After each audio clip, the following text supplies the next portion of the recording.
Now let's bring you the latest from the Middle East, and there has been some movement in the last few hours in the Gaza ceasefire plan, which has been in some doubt in the last few days. We're now hearing that Hamas has said it is committed to carrying out the release of Israeli hostages held in Gaza, according to the timeline set out in the ceasefire agreement. Now, the group had previously postponed a hostage release this coming weekend, accusing Israel of breaking the terms of the ceasefire.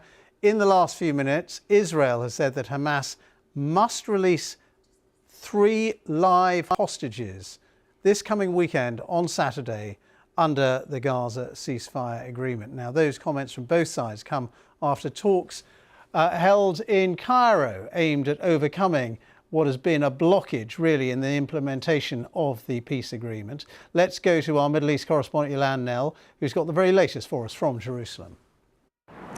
We've had various signs through the day that this latest crisis in the ceasefire between Israel and Hamas could be overcome. We know that Egyptian and Qatari mediators have been working hard on the areas related to aid that Hamas has complained about, the amount of fuel that's going into Gaza, the number of shelters, the heavy lifting equipment.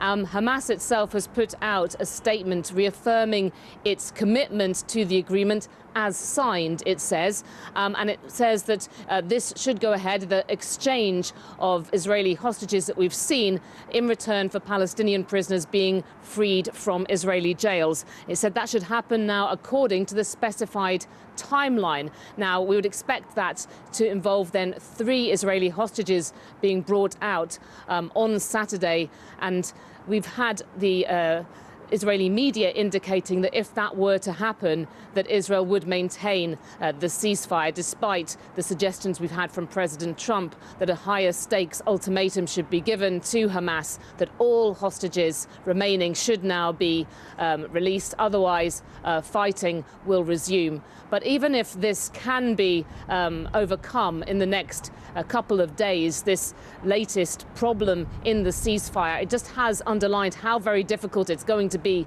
for negotiators to get a further extension beyond the initial 6 weeks. Ilan Nell, our Middle East correspondent, reporting there from Jerusalem.